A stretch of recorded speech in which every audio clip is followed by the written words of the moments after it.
उपवर्गीकरणाच्या संदर्भात या संदर्भात अनुसूचित जातीच्या प्रचंड मोठा मोर्चा अध्यक्ष महोदय आज निघालेला आहे। लाखो लोक या उपवर्गीकरणाच्या विरोधात, साधारणतः 5 लाख लोक या उपवर्गीकरणाला विरोध करण्यासाठी आले। अध्यक्ष महोदय, अनुसूचित जमातीचे 58 जाती आहेत।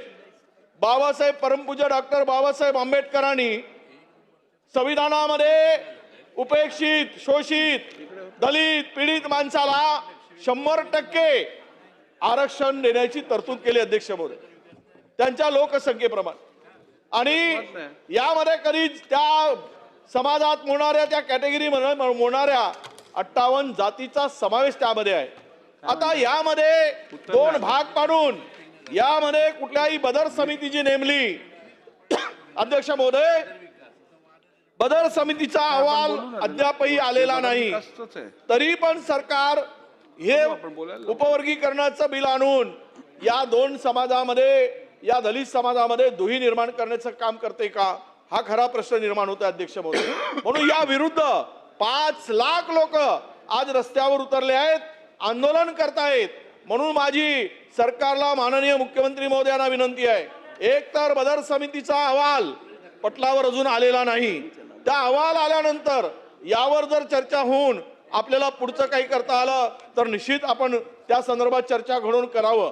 पण आज याला अशा प्रकारचं कुठलंही बिल आणून या 2 समाजामध्ये खरं तर मेरिटवर सिलेक्शन होतं, ज्यांच्या त्यांच्या बुद्धिमत्तेवर ते निवड होते, आणि त्यामुळं आपण ह्या समाजामध्ये 58 जातीमध्ये बौद्ध आणि बौद्धोत्तर अशा प्रकारचा भेदभाव करून या दलित समाजाला एकमेकाच्या पुढे आणणं हे गैर होईल, चुकीचं होईल, आणि 2 समाज एकामुख्या पुढे येतील। म्हणून या विरोधात, याला विरोध करण्यासाठी हा 5 लाख लोकांचा मोठा मोर्चा आज निघालेला आहे। सरकारला आमची विनंती आहे की आपण बदर समितीचा अहवाल आल्याशिवाय हे कुठलेही पुढचं पाऊल उचलू नये, त्यावर चर्चा करूनच आपण निर्णय घ्यावा, अशी आमची सरकारला विनंती। अध्यक्ष माननीय अध्यक्ष महोदय, पहिल्यांदा तर मला हे लक्षात आणून द्यायचं आहे की सरकारने घेतलेला कुठलाही निर्णय नाही, माननीय सर्वोच्च न्यायालयाने हा निर्णय घेतलेला आहे की सगळ्या राज्यांमध्ये शेड्यूल कास्ट ही जी कॅटेगरी आहे, या कॅटेगरीमध्ये ज्या जाती मागे राहिलेल्या आहेत त्या आयडेंटिफाय करून त्यांना जे काही प्रतिनिधित्व मिळालेलं आहे त्यात जे काही डिस्टन्स आहे ते कमी करण्याच्या दृष्टीनं उपवर्गीकरण करावं। त्यामुळे पहिल्यांदा तर शेड्यूल कास्टच्या आरक्षणामध्ये कोणा दुसऱ्याला आणण्याचा हा विषय नाही आहे, तर शेड्यूल कास्टच्या आरक्षणामध्ये जे मागे राहिले आहेत त्यांना सुप्रीम कोर्टाने समोर आणायला सांगितलं। या संदर्भात आपण बदर कमिटी तयार केली, बदर कमिटीने रिपोर्ट दिला।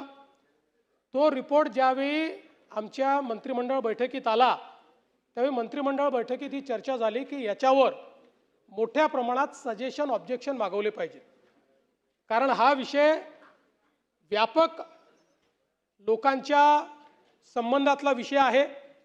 आणि म्हणून माननीय राज्याचे मुख्य सचिव यांच्या अध्यक्षतेखाली एक कमिटी तयार केली, आणि या कमिटीला त्या ठिकाणी एक काम दिलेलं आहे की त्यांनी या संदर्भातलं सजेशन आणि ऑब्जेक्शन ऐकून घ्यावं। ते सजेशन, ऑब्जेक्शन्स अजून चाललेले आहेत, त्याला आता लोकांनी जे ऑब्जेक्शन घेतले आहेत त्याला सुनावणी द्यायची आहे। त्यामुळे आत्ता सध्या मुख्य सचिव आहेत आणि त्यांनी 1-2 लोक सोबत घेतले आहेत, आवश्यकता पडली तर ती वाढवता पण येईल। याच्यामध्ये हे सजेशन, ऑब्जेक्शन ऐकल्यानंतरच, त्यामुळे आत्ता सरकारने कुठलाही कायदा आणलेला नाही, या विधानमंडळात कुठलाही कायदा आलेला नाही। मला असं वाटतं की गृहीतकांवर आज या सगळ्या चर्चा चाललेल्या आहेत। सरकारचं स्पष्ट मत आहे, व्यापक चर्चेअंतीच अंतिम निर्णय सरकार करेल। हा निर्णय करत असताना माननीय सर्वोच्च न्यायालयाने जे निर्देश दिलेले आहेत त्या निर्देशांचं तंतोतंत पालन होईल। कोणावरही अन्याय करण्याचा सरकारचा मानस नाही आहे, आणि शेड्यूल कास्ट समाजामध्ये कोणी जर मागे राहिलं असेल तर त्याला पुढे आणण्याकरता जी काही उचित उपाययोजना आहे ही उपाययोजना केली जाईल। मी वडेट्टीवार साहेबांच्या लक्षात आणून देतो, सर्वोच्च न्यायालयाच्या याच आदेशाप्रमाणे कर्नाटकच्या सरकारने तिथे आपलं सरकार आहे त्यांनी उपवर्गीकरण केलं, कायदा झाला. तेलंगणात आपलं सरकार आहे, त्या ठिकाणी उपवर्गीकरण केलं, कायदा झाला. महाराष्ट्रात मात्र आम्हाला हे लादायचं नाही आहे. आम्हाला सहमतीने सर्वांना विश्वासात घेऊन आणि कायद्याचं तंतोतंत पालन करत हे करायचं आहे. त्यामुळे मी पुन्हा सांगतो, कमिटी सगळ्यांचं म्हणणं ऐकून घेईल, विधिमंडळाच्या सदस्यांशी देखील चर्चा होईल आणि त्यानंतरच अंतिम निर्णय या संदर्भातला घेतला जाईल. कोणीही गृहीतिकांच्या आधारावर, अफवांच्या आधारावर या ठिकाणी कुठलंही मत बनवणं हे योग्य होणार नाही.